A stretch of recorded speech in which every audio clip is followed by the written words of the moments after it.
Olá, boa noite. Então, hoje vamos falar um bocadinho sobre alguns fenómenos que aconteceram em Portugal. É um bocadinho de história, não é? Ao mesmo tempo que vamos falar sobre estes fenómenos mediúnicos que aconteceram em Portugal,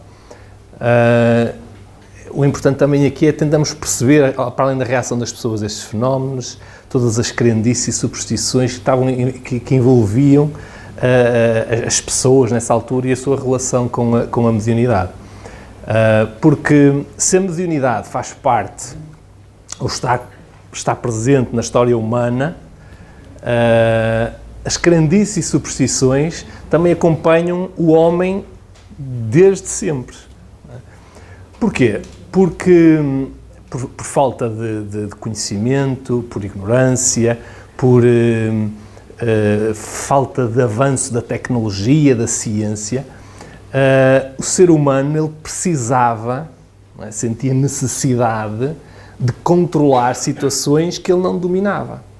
Não é? E então estas superstições, as crendices que encontrava, eram formas disso mesmo, de tentar controlar situações que ele não dominava. Vou-vos dar um exemplo que aconteceu comigo, apesar de eu já não me lembrar disso. Aqui no início do ano, houve aquela... As pessoas, algumas pessoas não estavam a vacinar os seus filhos contra o sarampo, lembra-se? Aquela epidemia do sarampo, houve mini epidemia do sarampo que aconteceu em Portugal. Eu estava a jantar em casa dos meus pais, estava a dar a notícia na televisão e a minha mãe disse: olha, tu tiveste o sarampo quando eras bebê. E eu, sim, está bem. Olha, nós estavas em casa da tua avó e nós fomos-te buscar para vires para casa e até vieste embrulhado num cobertor vermelho. Não é? Às vezes daí a minha alergia ao vermelho. Vieste embrulhado num cobertor vermelho. E eu, um cobertor vermelho? Sim, porque, dizia a minha mãe, porque na altura quem ficava com o sarampo era quase coberto todo de vermelho. As pessoas ficavam doentes com o sarampo, ficavam num quarto, punham as cortinas todas vermelhas, cobertores vermelhos, vestiam-se de vermelho, porque se dizia que o vermelho chupava o sarampo. Eu também não sabia. Isto não tem base racional nem científica nenhuma, não é? Mas numa altura em que as pessoas, a ciência, a tecnologia, não lhes dava a segurança que elas precisavam para lidar com este tipo de situações, este tipo de crendices, não é? Era uma forma que elas encontravam de tentarem controlar aquela situação de alguma forma, não é? Para terem a ideia de que controlavam de alguma forma. Que controlavam essa situação de alguma forma. E se o ser humano fez isto e muito nas questões relacionadas com a saúde, também fez isto e muito nas questões relacionadas com o chamado sobrenatural. Fez isto também com as questões relacionadas com a mediunidade. Não é? Por falta de conhecimento, por ignorância. Não é? Ainda por cima, porque a mediunidade, durante muitos anos, esteve muito ligada a uma figura paradoxal da nossa sociedade. Que é quem? Que eram as bruxas, não é? As bruxas. A minha filha adora bruxas. Já não tem medo de bruxas. Mas hoje, se calhar, já há uma relação diferente com as bruxas. Mas daqui a uns tempos, se calhar, era um pouco diferente. Mas as bruxas são uma figura paradoxal da nossa sociedade.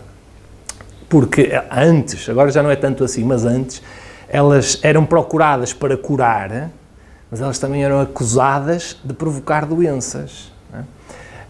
Elas às vezes ajudavam a dar à luz as crianças, mas também eram acusadas de matar criancinhas, de roubar criancinhas.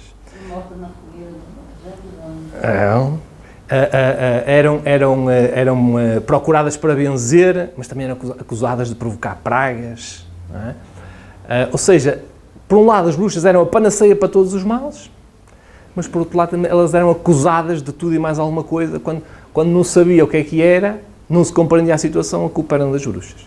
Não é? E as bruxas, estando tão relacionadas, ou pelo menos dizia-se, com a questão mediúnica, não é? De falar com os mortos, esta questão da mediunidade também acabou por levar com muito deste lastro de preconceito, esta questão paradoxal que existia na relação com os bruxos. Por isso, eu vou falar então, como eu disse aqui, de alguns casos mediúnicos que surgiram no nosso país desde o século XIX. Então vamos ver. As mesas girantes. Sim, em Portugal nós também tivemos uma febre de mesas girantes. Não foi só Paris. Nós aqui em Portugal também tivemos uma febre de mesas girantes. Para quem não sabe, mesas girantes, que fenómeno é que é? É um fenómeno de efeitos físicos. As pessoas se colocavam à volta de uma mesa de pé de galo, colocavam as mãos assim em cima da mesa, não é? Tinha que existir um médium de efeitos físicos presente e a mesa começava-se a mexer. Levantava-se do solo, não é? Dava pancadas no chão, depois criou-se um código para saber, para a mesa poder responder, as pessoas faziam perguntas e a mesa respondia. Não é? Por exemplo, uma batida para sim, 2 batidas para não. Depois até códigos mais complexos, quer dizer, 1 batida para o A, 2 batidas para o B, 3 batidas para o I. Que era uma complicada. A mesa poder responder, aquilo às vezes estava-se ali a noite toda. Mas em Portugal nós tivemos uma febre de mesas girantes, sobretudo em Lisboa, nos meses de maio e junho de 1853. E há várias notícias de jornais a narrar exatamente esta febre que aconteceu em Lisboa. Acabou também por chegar um pouco ao Porto, na altura se dizia-se que era a província, mas também cá chegou, com menos repercussão. Também noutros pontos do país há vários relatos nos jornais sobre isto. Mas o que era curioso é que esta febre de mesas girantes que aconteceu em Lisboa era sobretudo porque as pessoas achavam que isto era um fenómeno relacionado com o magnetismo. O magnetismo, também existia uma febre de magnetismo no nosso país, as universidades andavam a estudar o magnetismo, o hipnotismo, a Universidade de Coimbra estava muito interessada no estudo sobre o magnetismo, e quando surgiu este fenómeno, as pessoas interessaram-se muito porque acharam que era mais um fenómeno relacionado com o magnetismo. Não é? Então andavam lá todas entretidas a brincar às mesas girantes e julgavam que estavam a estudar um novo fenómeno relacionado com o magnetismo. Tem aqui 2 imagens, 2 pontos de encontro da sociedade, da mais alta sociedade lisboeta, o Grêmio Literário, que tinha sido inaugurado há 3 ou 4 anos por Almeida Garrett e outros nobres literados da sociedade. O Café Marraré, que também era um dos cafés da moda, na altura, e quem nos diz que lá também se brincava às mesas girantes, por assim dizer. Latino Coelho, que foi um cientista, também chegou a ser deputado, aqui no jornal de Lisboeta, o Folhetim, de 1853, diz: entrardes em qualquer salão, em qualquer café, no Grêmio ou no Marraré, que foram aqueles que eu mostrei, se fordes a um salão de damas ou uma conversação de académicos e literatos, vereis toda a gente pacificamente entretida em redor de uma mesa, de um mocho e de um chapéu, ou de um chapéu. Também se fazia com cartola. Na altura os homens andavam todos com aquelas cartolas enormes, não é? Também se fazia isso com as cartolas. Mais interessante ainda é que na Assembleia da República também se faziam girar mesas. Não é?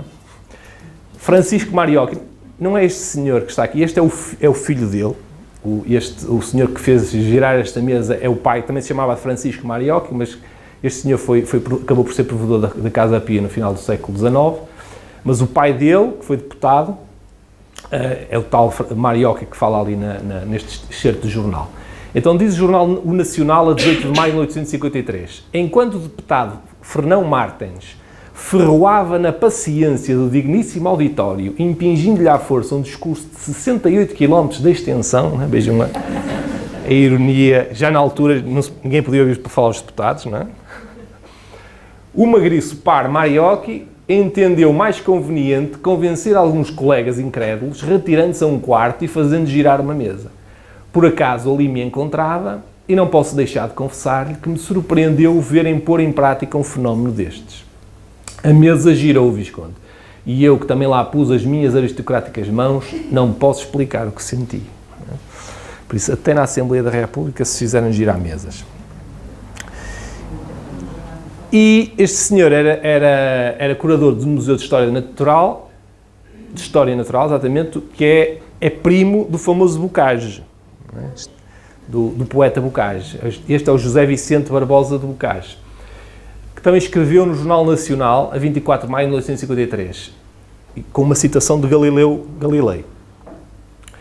Tentados ao princípio por nós e por 2 colegas nossos no professorado, propagados depois entre as pessoas respeitáveis pela sua ilustração científica e literária, acharam um apóstolo fervoroso em cada uma das pessoas que, incrédulas e zombeteiras, se prestavam a ajudar a experiência. O facto está hoje demonstrado e evidente para as maiores celebridades de Lisboa.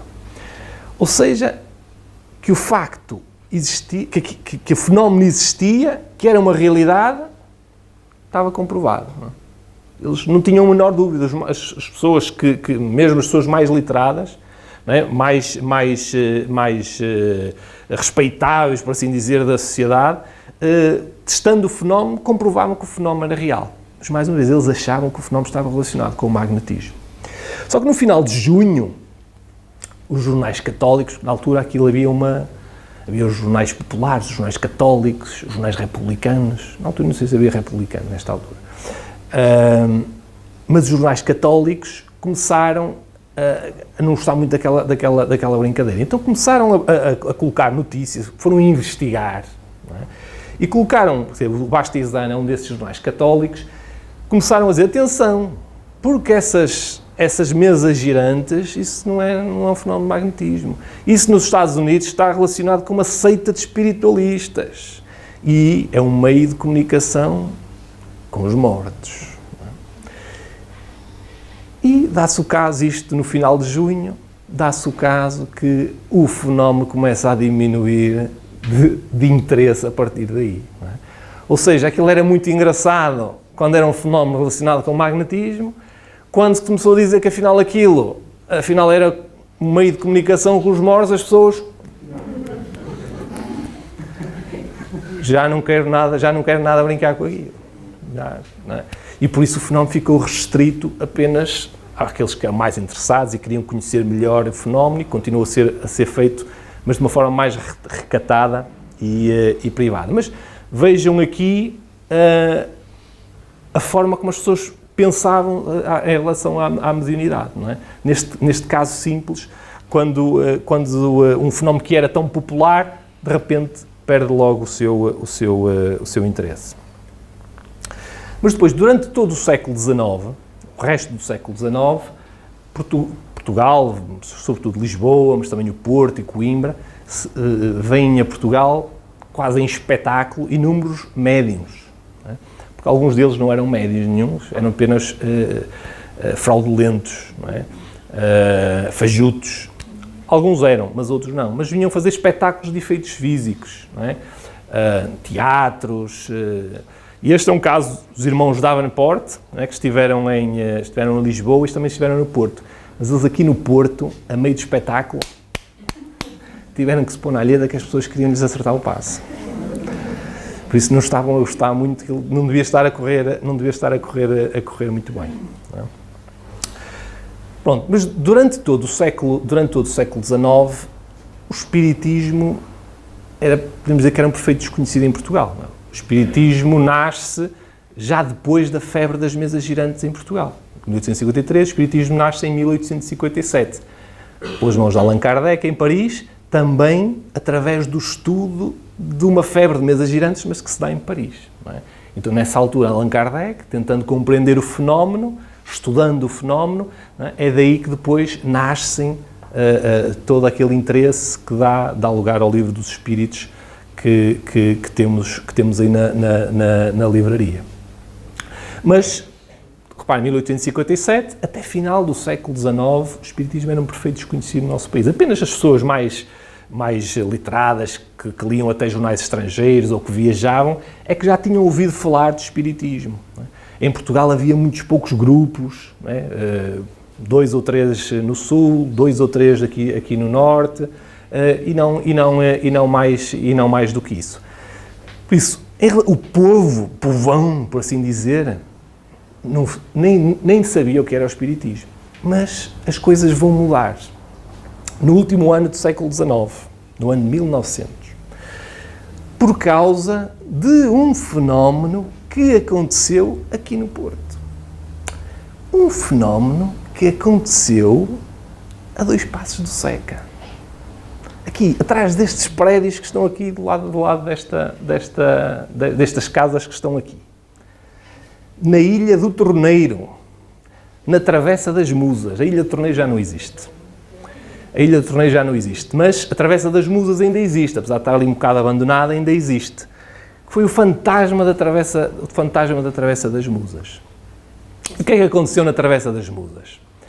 Havia um senhor que era o Belo, que era um corista dos palcos portuenses, não é? E o Belo começou a queixar-se que a sua casa estava assombrada. Não é? Ouvia barulhos, ouvia correntes a arrastar, ouvia vozes que o assustavam, não é? E ele estava perturbadíssimo, cheio de medo. Não é? E o que é que o Belo fez? Chamou uma bruxa espanhola. E essa senhora espanhola, aquilo que ela fez foi regar com gasolina uma enorme fogueira. Porque ela chegou à Ilha de Torneiro e disse que não só a casa do Belo estava assombrada, como toda a ilha estava assombrada e o espírito maligno ia entrar no corpo de todas as pessoas da ilha. Aquilo foi o bom e o bonito. Não é? As pessoas pegaram nas suas trouxas e começaram-se todas a pôr na alheta, não é? O senhorio não gostou nada da brincadeira, pôs-se no meio da ilha, daqui ninguém sai, chamou a polícia, daqui ninguém sai, porque achava que as pessoas queriam se ir embora sem lhe pagarem a renda, não é? E por isso aquilo foi uma confusão aqui a 2 passos do SEC. Não é?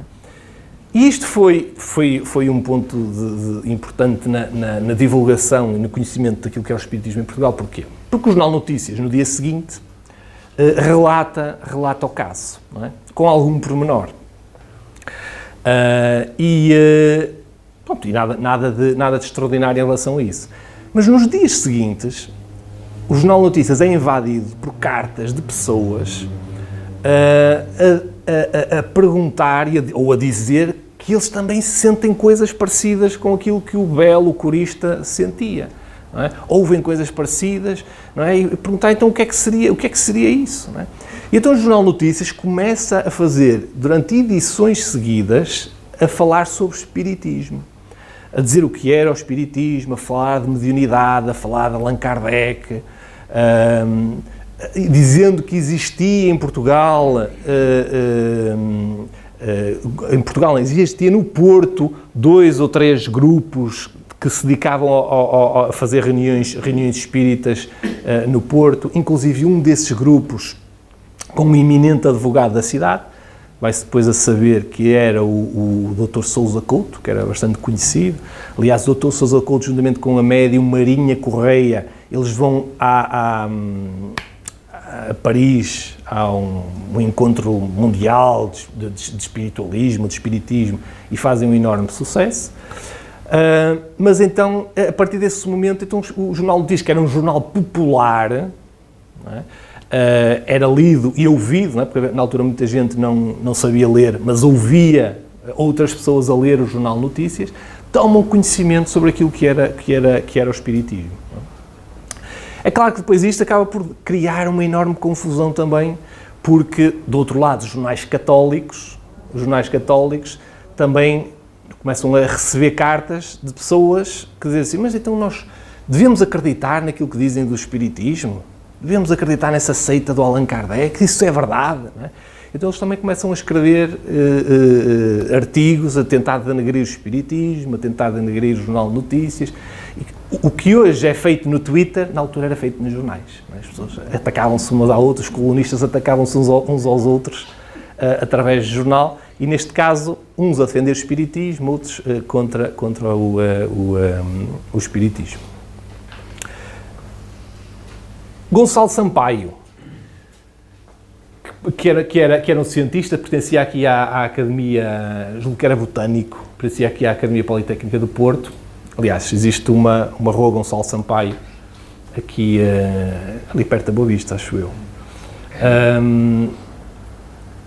Que no Jornal Notícias, então, perto já depois de acontecer este fenómeno, no meio desta confusão que existia, Ele escreve no Jornal de Notícias o seguinte: a existência de pessoas capazes de realizar tão estupendos como reais fenómenos está hoje plenamente confirmada pelo testemunho insuspeito dos próprios sábios modernos. Nos livros sagrados de quase todos os povos encontram-se numerosas referências a esses indivíduos de um poder extraordinário ou sobrenatural que diferentes seitas religiosas têm, desde a sua mais remota antiguidade, aproveitado a seu favor. Então são ainda hoje os yogis e os faquires da Índia, bem como os célebres médiuns do novo credo espírita. Então uma personalidade conhecida, de alguma forma, a defender a possibilidade dos tais fenómenos mediúnicos, não é? Nós, depois dos jornais católicos, vieram os jornais republicanos. Nesta altura, estamos numa altura em que o republicanismo estava em crescendo, não é? Então, já os católicos é por motivações religiosas, os republicanos vinham por motivações políticas, não é? E começaram eles a atacar o Jornal de Notícias, a atacar o espiritismo de uma outra forma, ainda de uma forma mais veemente, não é? Chamando aos portuenses, não é, Porto Lorpa, não é? Ao espiritismo chamavam-lhe seita negra, superstição estúpida. E aqui no jornal A Vanguarda vem este trecho, não é, que hoje nós lemos isto é delicioso, não é? Dá-nos vontade de rir, não é? Mas por todo aquele veneno que está lá, eu vou ler, não é?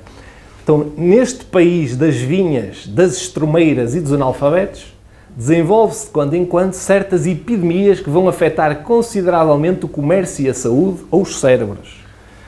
Temos em vista a filoxera, a peste bubónica e, por último, a epidemia espírita, que em certa intensidade está agraçando no norte, onde já fez algumas vítimas. Não é? Isto é cascar de cima a baixo.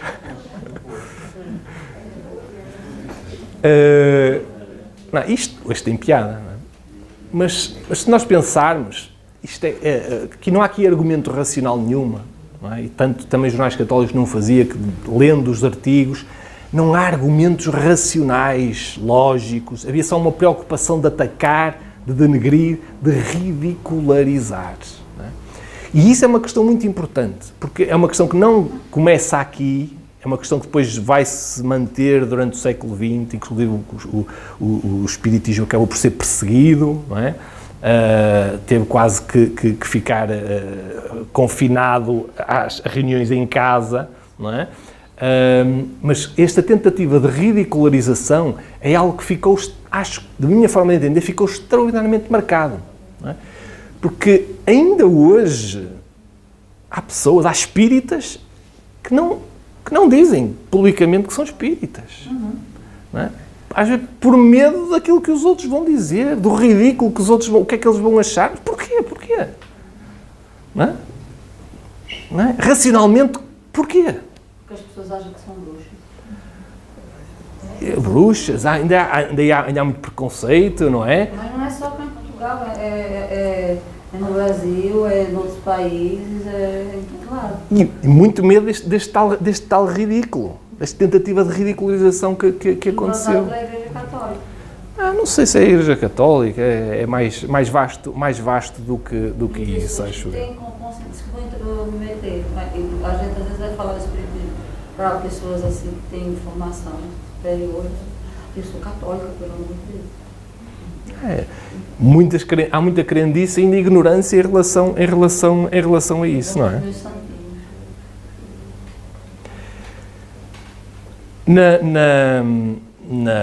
Em meados então desta primeira década do século XX, aqui a bruxa da Arruda. A bruxa da Arruda era muito... Havia várias bruxas conhecidas no nosso país, mas se calhar a bruxa da Arruda era a mais conhecida. Iam pessoas de todo o país procurar a bruxa da Arruda. Eu tirei este trecho, que isto foi uma reportagem que o Diário de Notícias fez em 1906 sobre a bruxa da Arruda e que está na página da Câmara Municipal da Arruda dos Vinhos. Está lá a reportagem mais extensa. E eu trouxe aqui este trecho. A bruxa da Arruda foi muito produtiva. Teve quase 20 filhos. Foi.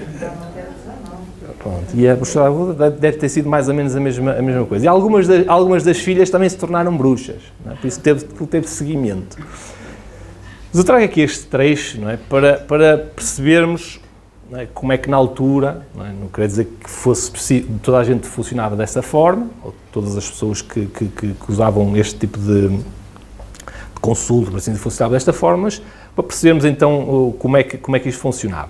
Então, uma pessoa quando adoece, está ela a explicar então ao Diário de Notícias como é que lidava, quando as pessoas a procuravam, o que é que ela fazia, não é? Para tentar perceber e ajudar as pessoas. Uma pessoa quando adoece vem cá para eu a escutar e ver o que tem. E depois faço a oração e leio na água com letras de azeite a doença que a pessoa tem.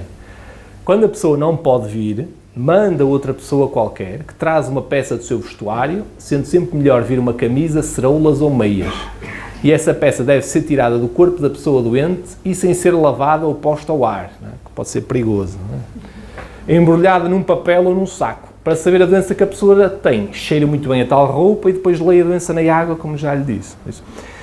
Eram formas, posso dizer quase muletas, que estas pessoas encontravam para tentar aprimorar a sua sensibilidade. Não é? Neste caso, ela utilizava então este estratagema para tentar então aprimorar essa sensibilidade. Ainda durante esta primeira década do século XX surgiu outro fenómeno que foi o médium Fernando Lacerda. O médium Fernando Lacerda começou a psicografar textos de escritores muito conhecidos que tinham desencarnado há algumas décadas, escritores como Camilo Castelo Branco, Eça de Queiroz, João de Deus, e começou a publicar esses textos em jornais, nos jornais diários. E aquilo, naturalmente, que teve uma grande repercussão. Por um lado, as pessoas que achavam que aquilo era extraordinário, que o estilo desses escritores estava todo lá, era muito parecido. Do outro, aqueles que achavam que aquilo era tudo uma fraude, que era uma imitação barata, pronto, essa questão. Mas aquilo teve tanto mediatismo que o próprio Fernando Lacerda, de alguma forma, se envolveu na resposta aos críticos, não é? Isso acabou por desgastá-lo um bocadinho, não é? E acabou também por fazer com que ele era polícia, acabou por ser afastado da polícia, e depois da implantação da República, acabou por ter que se exilar no Brasil. Mas os textos ainda estão aí, esses textos fazem parte, ou constituem aquilo que hoje nós conhecemos como os livros O País da Luz, são 4 volumes, e são textos, muitos deles, textos, da minha opinião, extraordinários. O caso que agora vou contar, que não tem propriamente a ver com a mediunidade, mas para nós percebermos também como é que era a reação das pessoas a determinados fenómenos, porque isto é contado num livro, um livro romanceado à volta de um facto que foi real, que foram as curandeiras chinesas. É um livro que chama-se mesmo As Curandeiras Chinesas. Já agora não me recordo o nome do autor. E as curandeiras chinesas chegaram ao nosso país, a Lisboa, e elas diziam-se que curavam as doenças dos olhos. E elas ficaram hospedadas num hotel e as pessoas começaram a procurar as curandeiras chinesas. Não sei como é que descobriram que as curandeiras chinesas tinham chegado ao nosso país, e começaram a procurar as curandeiras chinesas. Aquilo foi uma enorme confusão por causa das curandeiras chinesas. Bichas à volta, à porta do hotel, e diziam-se que elas tiravam bichos dos olhos. Bom, a inspeção sanitária, quando soube disso, foi lá ao hotel e fechou. Disse, não, estas senhoras não dão mais consultas, não tiram mais bichos dos olhos de ninguém. Foi bom e bonito. Começou-se a juntar gente à frente da porta do hotel, não é? E as pessoas a gritar pelas curandeiras chinesas. Não é? Vejam lá, poucos anos depois da implantação da República, as pessoas na rua, a rua cheia de gente, gritavam: abaixo a República, vivam as curandeiras dos bichos. Elas acabaram por ser metidas num comboio e foram enviadas para a Espanha. Não é? Foram tratar de lá dos olhos aos espanhóis.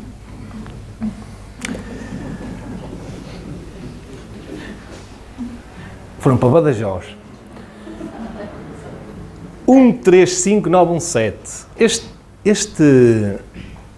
Este anúncio foi colocado em 2 jornais portugueses, o Diário de Notícias e o Jornal de Notícias, no dia 11 de maio de 1917. E diz aqui neste anúncio: não esqueças o dia feliz que findará o nosso martírio. A guerra que nos fazem terminará. E esta mensagem foi ditada pelo espírito de Stella Matutino a 2 centros espíritas, um em Lisboa e outro na Picaria, no Porto, não é? Que era perto do centro do antigo local onde era o SECA. Vejam como o SECA está próximo de toda a história do espiritismo, não é? Está lá quase sempre, mesmo, está sempre ao lado. Está sempre ao lado, mas pertinho. Não é? É um centro espírita que não tem nada a ver com o SECA, mas que era na Rua da Picaria. E então, esse espírito de Stella Matutino, tanto nesse centro espírita em Lisboa como nesse do Porto, ditou esta mensagem, a mesma mensagem, e os dirigentes do centro espírita, achando que isto era algo premonitório, não sabiam bem o que é que seria, resolveram publicá-la no jornal para servir de confirmação, de prova. E, na realidade, 13 de maio de 1917 é o primeiro dia da aparição das aparições de Fátima, não é? Que são o fenómeno mediúnico mais popular, não é? E com maior repercussão mediática que nós tivemos no nosso país. Não é? Claro que depois acabaram por ser transformados numa outra coisa, não é? Foram transformados em aparições. Não é? Acabou por ser a Igreja Católica a tomar conta do fenómeno, não é? E deu-lhe uma outra vestimenta. Não é? Mas na realidade é um fenómeno mediúnico, não é?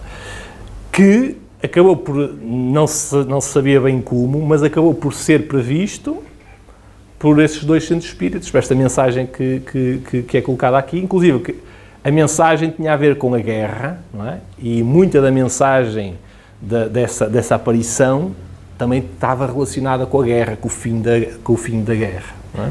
Por isso é uma curiosidade bastante... É demasiada coincidência, não é? O que é que eu vos queria? Tinha outra coisa que vou-vos falar sobre isto. Não sei o que era. E para terminar, porque eu já estou demasiado avançado, vou-vos falar de duas situações que aconteceram, e estas é que não têm graça nenhuma, porque realmente foram tragédias, mas que mostram como a ignorância, não é? As crendices, a forma como se vê algumas situações, quando não se conhece essas situações, essa ignorância, o que é que pode levar. Um destes eventos ocorreu no Algarve, em Aljustrel, agora se não me falha a memória, na década de 20, onde dizia-se que para os lados de Benzafim vivia uma bruxa, onde os diabos corriam à solta à noite. Isto foi narrado na revista do Jornal Notícias, daqui a uns anos. E porquê? Porque os arquivos da Câmara Municipal acabaram por se tornar públicos e esta história veio ao de cima. Mas ainda há muita gente que vive naquela zona mais antiga que tinha ouvido falar desta história e conhecia aquilo que aconteceu. Então o que aconteceu foi que, numa determinada noite, a tal bruxa de Benzafim disse a um indivíduo para espancar, matar uma senhora que dizia que estava possuída por um demónio, e ele acabou mesmo por matá-la. E isto teve uma repercussão também mediática muito grande, o julgamento foi bastante acompanhado pelos jornais, e foi algo que acompanhou a própria vida das pessoas durante muito tempo nessa zona. O outro caso é ainda mais conhecido e dá-se uns anos mais tarde, no Marco de Canaveses, aqui mais perto de nós, na freguesia de Soalhães. Na freguesia de Soalhães, estes indivíduos que estão aqui tinham uma rapariga, uma jovem que estava inanimada, dizia-se que tinha o diabo no corpo, como é costume dizer, e levaram-na a uma chamada mulher de virtude, não é? E essa mulher de virtude disse-lhe: é preciso que lhe toquem o fogo para que o diabo saia, não é? E depois não se preocupem que ela depois há de ressuscitar. E os homens assim o fizeram, não é? E a rapariga acabou por morrer. É tocar o fogo. É, É queimar. foi queimar. Queimar pessoas. Exatamente. O que me chama mais a atenção é uma história que durante tanto tempo se mantém na memória das pessoas. Há tantos assassinatos, não é? Há tantos assassinatos e que não perduram. Mas um assassinato relacionado com uma bruxa ou com algo que se diz que é mediunidade é algo que perdura e as pessoas lembram-se disso, fica. Não é? E mais do que isso, eu depois de saber esta história, o meu pai também é do Marco, nasceu numa freguesia do Marco, que é o Torrão, e... é pertinho. E eu quando soube a história disse, olha, então tu conheces Soalhães? E eu disse, conheço Soalhães, a terra de Mata e Queima. É, Escola de Artes e Matacães. Mata e Queima. E eu disse, Mata e Queima? Mas tu sabes porque é que ela é terra de Mata e Queima? Disse ao meu pai, tu sabes porque é que ela é terra de Mata e Queima? Ele, não. Então, depois expliquei-lhe o que é que era. Reparem, era a terra do Mata e Queima e ela era conhecida pela terra do Mata e Queima. O meu pai era pequenito nos anos 50, 60. Tanto tempo depois, ela ainda era conhecida por algo que aconteceu, algo relacionado com um evento mediúnico, entre aspas, não é? Algo relacionado com uma bruxa. Não é? Aliás, este caso houve um cenógrafo, que foi o Bernardo Santareno, que criou uma peça de teatro que se chama O Crime da Aldeia Velha, não é? Baseado exatamente naquilo que aconteceu em Soalhães. E depois, uns anos depois, já na década de 60, o Manuel Guimarães, que era um cineasta, que também fez um filme de terror, que dizem que é o primeiro filme de terror, e o filme realmente é tenebroso. Se forem sensíveis, por favor, não vejam, que está no YouTube, que fez então também este filme baseado nesta peça do Manuel de Guimarães, O Crime da Aldeia Velha. Por isso, aqui o mais importante e que eu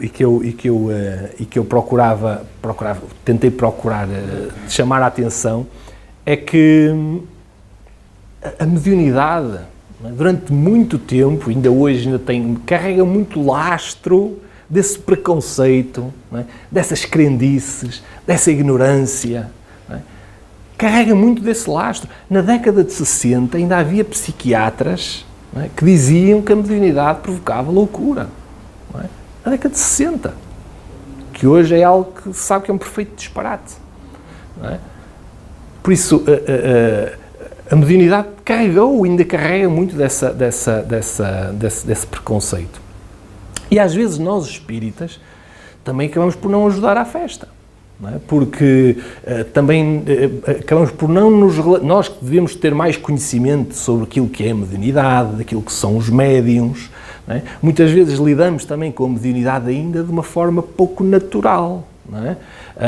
Tratamos às vezes os médiuns como semideuses, não é? Como infalíveis, não é? Como inquestionáveis, não é? E isso também não ajuda nada a nós começarmos a tratar a mediunidade como aquilo que ela é, uma ferramenta de iluminação, uma ferramenta de esclarecimento, uma ferramenta de divulgação daquilo que